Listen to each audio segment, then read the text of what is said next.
Dr. Hovind has his doctorate in education.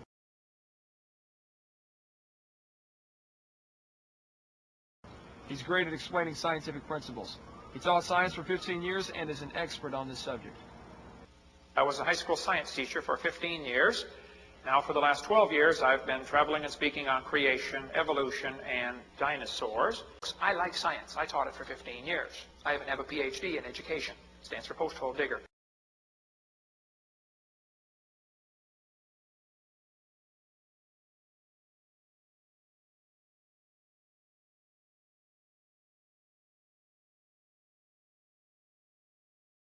Now, this word evolved is a very tricky word. It has 6 different meanings.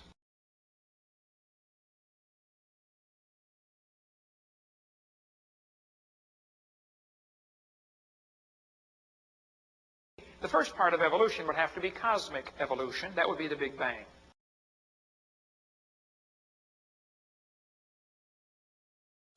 Secondly, we'd have to have chemical evolution. Thirdly, we'd have to have stellar evolution. The stars would have to form. Fourthly, we would have to have organic evolution.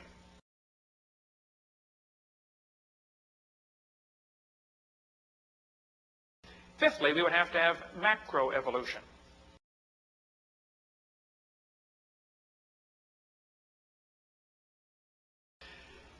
Sixthly, we would have microevolution.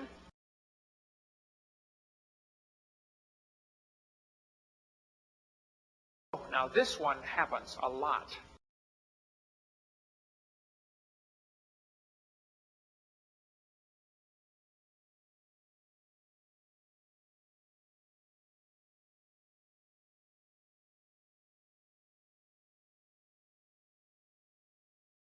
See, science is things we can observe and test and demonstrate in the laboratory and study. There are all sorts of scientific ways to demonstrate the Earth cannot be billions of years old. Things like the first law of thermodynamics, which tells us matter cannot be created or destroyed.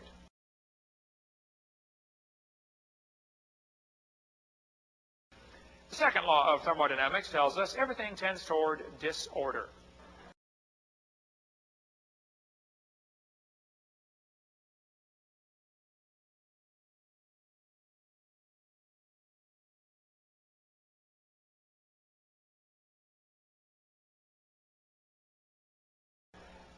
The evolutionists will say, well, now, Mr. Hovind, you don't understand. See, if you add energy, you can overcome the second law of thermodynamics.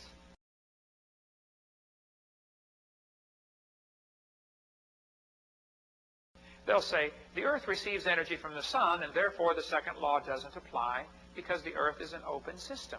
See, the whole universe is a closed system. For the Earth to get energy from the sun has to lose it.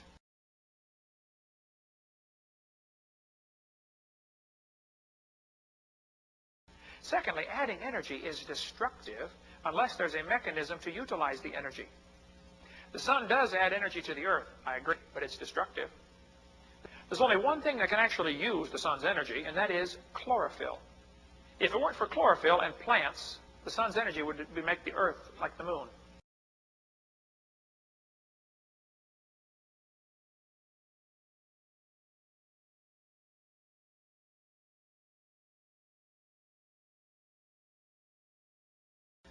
And I happen to sit right next to a professor from Berkeley University. I don't know if you folks down here in San Diego have ever heard of Berkeley or not, but Berkeley is not a Bible college. And we started talking about creation and evolution. I said, tell me, sir, if you believe in evolution, how did the world get here? He said, it came from the Big Bang. And so the professor started off on one of those answers that looked like it came straight from the textbook. He said, well, Mr. Hovind, I believe about 18 to 20 billion years ago, oh, that's a long time, folks, all the matter in the universe, all the matter in the universe was concentrated into one very dense, very hot region that may have been much smaller than a period on this page.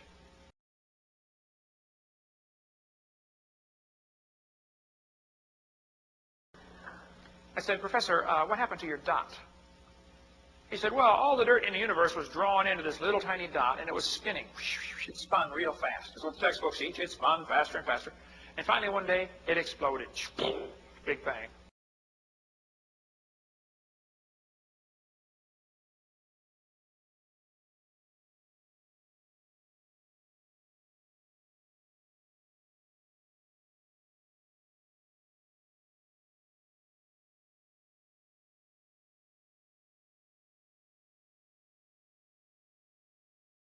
And pieces flew off, and they became the galaxies, sun, moon, stars, and finally people. Here we are.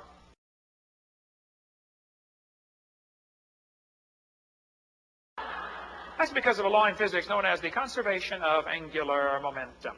You see, if a spinning object breaks apart in a frictionless environment, which the Big Bang would have been, all the fragments that fly off will spin the same direction. That's because the outside is moving faster than the inside. The professor said, yes, I know about the conservation of angular momentum. I said, well, good, sir. Then I have a question for you. If the universe began as a swirling dot, Big Bang, like you said, would you please explain to me why 2 and possibly 3 of the planets are spinning backwards?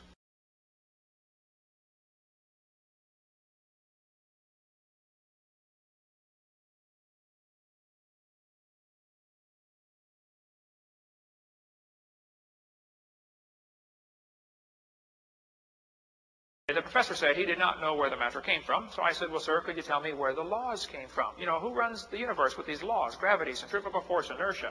Who's the lawgiver?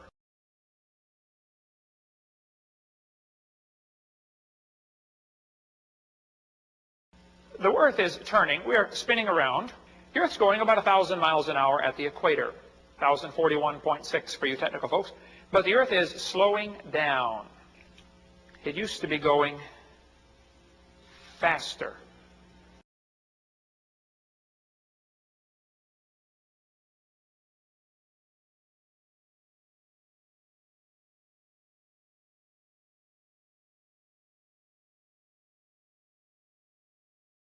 But as the moon goes around, it's gradually getting farther and farther away. We're slowly losing the moon. It can't be billions of years old. According to Walt Brown in his book, which we have out there on the table, he says 1.2 billion years ago, the moon would be touching the Earth.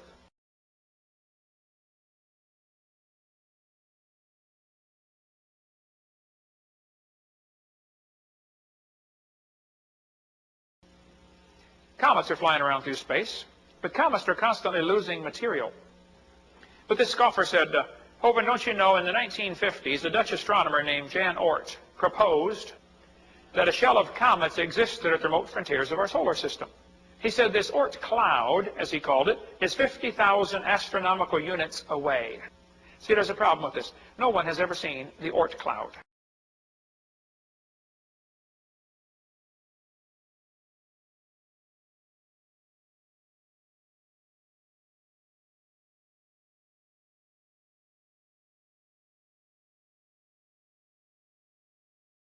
You kids are going to be told that red giant stars evolved to white dwarf stars. And they'll tell you it takes billions of years for this to happen. But it doesn't take billions of years. All of the ancient astronomers described Sirius as a red star. They said it was red. I know it's a binary star, but today Sirius is a white dwarf binary star. It does not take billions of years. It happens in a few thousand years.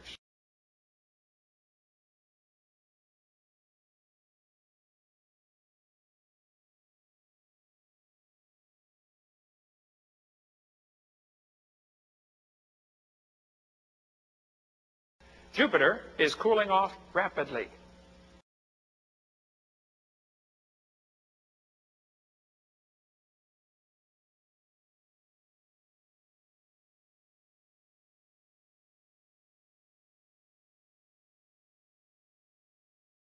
Saturn has rings around it, but the rings are moving away from the planet. They are unstable. They cannot be billions of years old.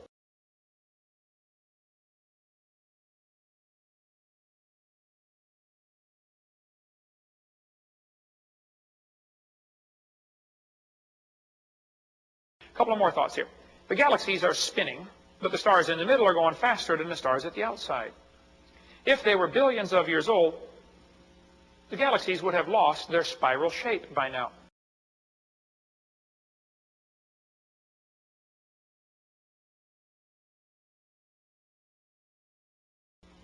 But you know, the Earth is like a big magnet, and magnets constantly lose their strength.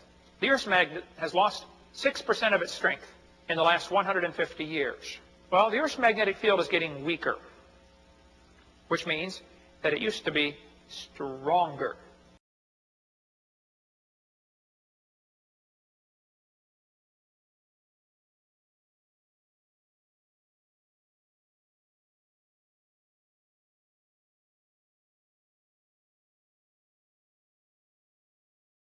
All over the world, we find petrified trees standing up, running through multiple layers.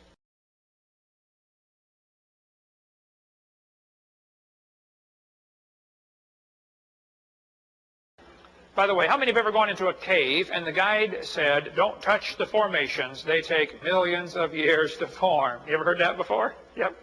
If you go to Carlsbad, they'll say it took 250 million years. Then why are there 50-inch stalactites growing under the Lincoln Memorial?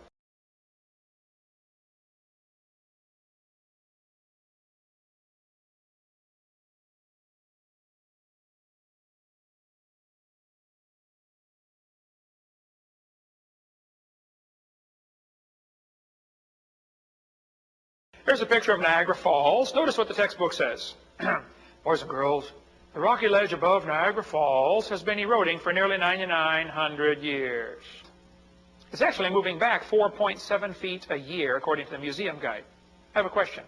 If the Earth is millions of years old, why hasn't it moved all the way back to Lake Erie by now?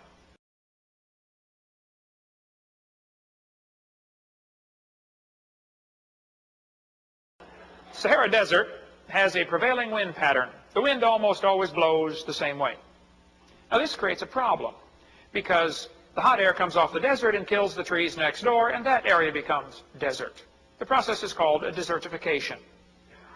Well, Sahara Desert is growing about 4 miles a year. They just finished quite a big study on Sahara Desert and said, you know, folks, we think Sahara is about 4,000 years old.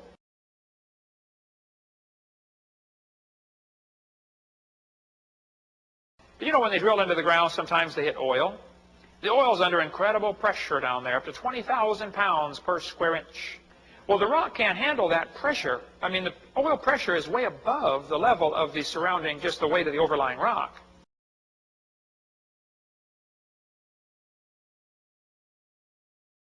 They said, well, you see these rings on here? Dark and light and dark and light. Sort of like 3 rings. I said, yep, I see them. They said, you see, Mr. Hovind, what happens up in Greenland, in the summer the snow melts a little bit, and it refreezes and makes clear ice. Shows up dark here. In the winter, the snow packs, doesn't get a chance to freeze, or doesn't get a chance to melt, and so it shows up light here because it's compressed and has air bubbles in it. So they said what these are is annual rings, and they represent summer, winter, summer, winter, summer, winter, summer, winter. They said, now we counted these annual rings in the deepest hole we ever drilled, which was 10,000 feet, and there were 135,000 annual rings. I said, fellas, aren't you assuming those are annual rings? See, they did not know about the Lost Squadron, but some airplanes ran out of gas during World War II and landed in Greenland. I talked to the guy who dug the airplane out. His name is Bob Carden. I said, Bob, explain this to me now. Those airplanes were in the ice for 48 years. They were 263 feet down. That's 5.5 feet a year of ice on top of the planes. The deepest hole drilled to core sample is 10,000 feet. If you divide that by 5.5, that's 1,800 years. Now, I know the deeper layers get squished, you know, glacial fern and all that stuff, so really 4,400 is plenty of time to allow for all the ice at the North and South Pole.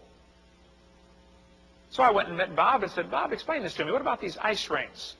I said, when you melted down to get to the airplane, did you notice rings in the ice, you know, dark and light and dark and light? He said, well, yeah, there are many hundreds of them. I said, how do you get hundreds of annual rings in 48 years? He said, those aren't annual rings. They don't represent summer, winter, summer, winter, summer, winter.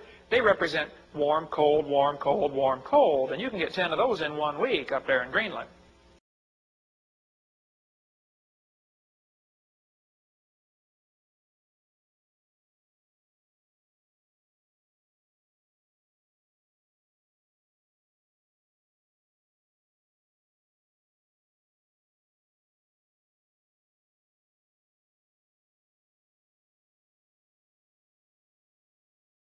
Now, either he's ignorant or he's a liar.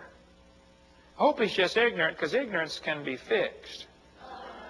Stupid is forever. This article in 1999 said last weekend the world's population topped 6 billion. In 1985, there were 5 billion people on this planet. In 1800, there was 1 billion people.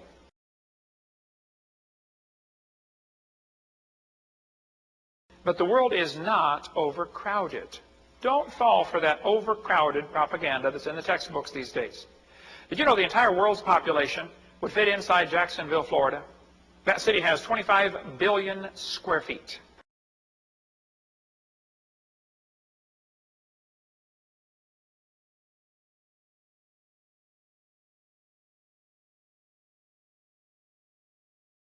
But back when Jesus was here, there was about 250 million people on the planet. The population growth curve looks like the whole thing started about 4,400 years ago. Now, if you believe in evolution, you have a serious problem.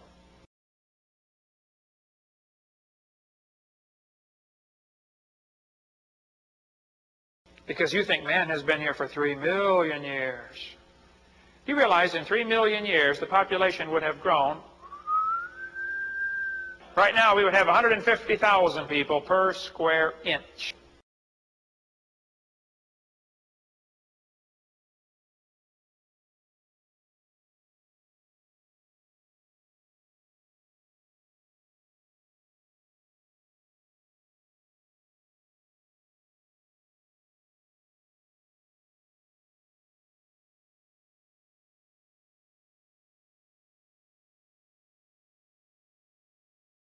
By the way, there are some idiots in our leadership who would like our world government, our world population reduced to 500 million. They think there are too many people and we're hurting Mother Earth and we need to reduce the population. They've already got the whole world divided up for their biodiversity treaty. The red areas are areas for animals only, no humans allowed. Why are the oldest languages in the world only 5,000 years old? And the oldest languages are modern and sophisticated and complete, sometimes many more times more complex than English today.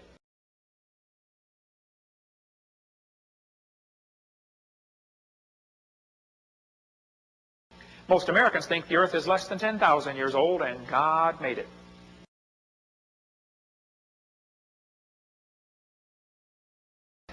But even if a bunch of scientists believe something, that doesn't make it true.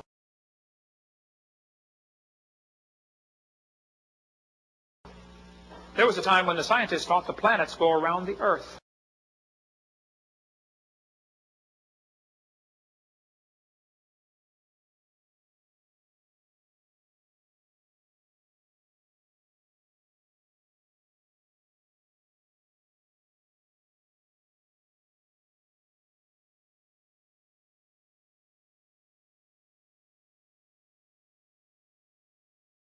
I'm not against schools, I'm not against teachers, and I'm not against science. I think in science class we ought to be teaching science.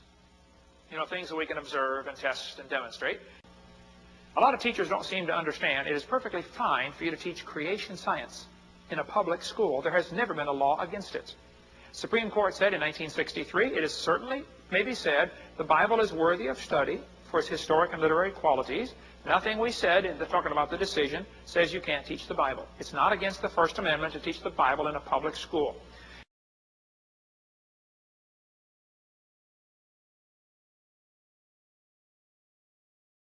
In 1980, the Supreme Court said, the Bible may constitutionally be used in an appropriate study of history, civilization, ethics, comparative religion, or the like.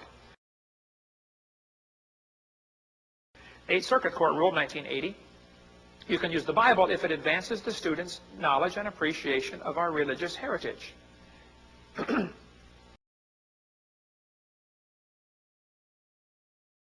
got no business making us pay for their religion to be taught.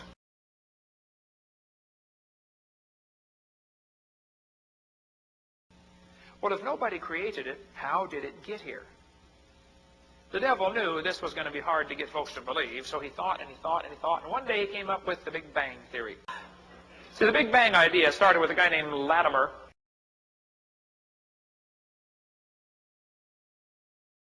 And the third thing he said to Eve was, if you eat off that tree, ye shall be as gods. And right there is where the whole idea of evolution got started. You know, we've been teaching the kids they're nothing but an animal, and today a lot of them act like animals. Started off like an amoeba, and we're evolving. We're getting bigger and better and stronger and smarter, and someday we're going to sail around the universe and discover new life forms like Star Trek.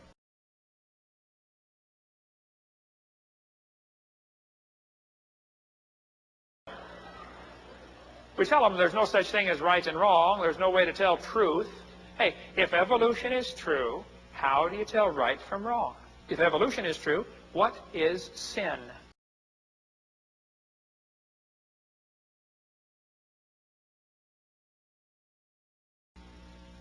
I bet you didn't hear about what happened at Columbine. They were both very strong believers in evolution.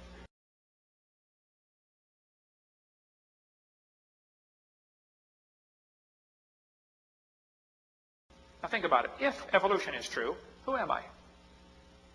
Well, if evolution is true, you are nothing important. You're just a piece of protoplasm that washed up on the beach. And you're not worth a thing. Actually, you're part of the problem because you're one of the polluters of the environment. So the more of you we can get rid of, the better.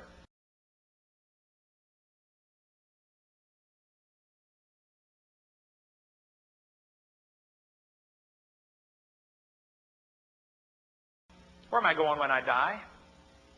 Well, if evolution is true, you go to the grave and you're going to get recycled into a worm or a plant.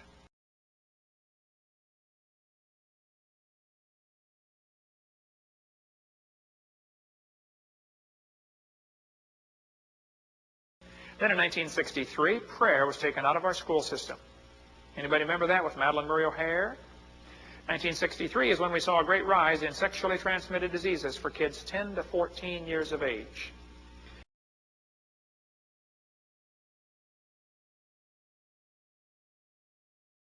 (1963) is when we began to see a rise in premarital sex for every age group.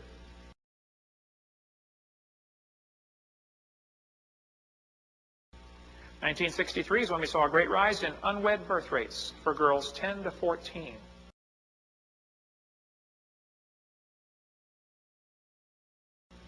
Now, the birth rates are up 100%. Pregnancies are up over 500. The difference is being aborted.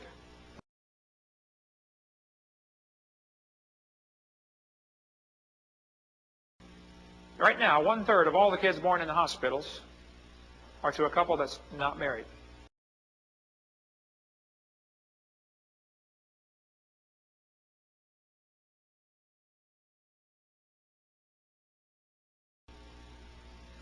The number of unmarried couples living together in adultery has increased 725%.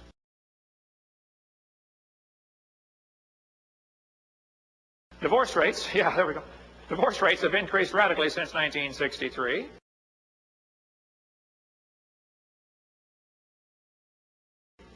Violent crimes have gone up nearly 1,000%.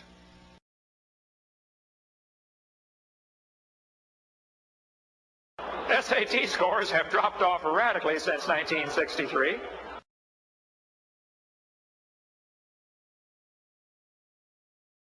Teen suicide rate has gone crazy since 1963.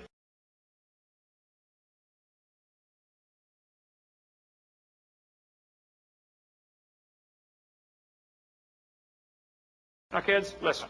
If you're in class and somebody says, the Bible teaches 6,000 years ago God made everything, 4,400 years ago there was a flood, 2,000 years ago Jesus came, and here we are today waiting for the Lord to come back in about 5 minutes. Raise your hand. Say, excuse me, were you there? They'll say, no, of course I wasn't there. And you could say, is this really part of science? I'd call that a fairy tale and put it in the garbage.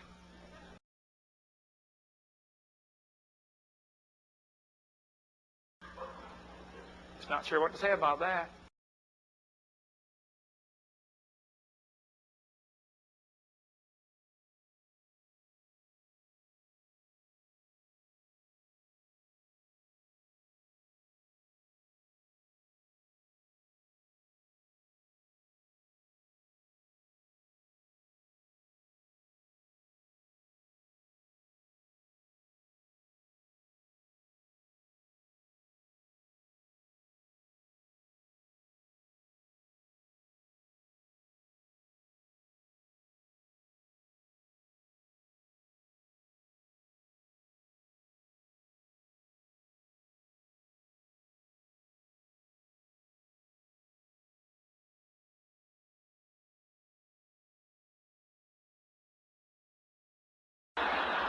Wow.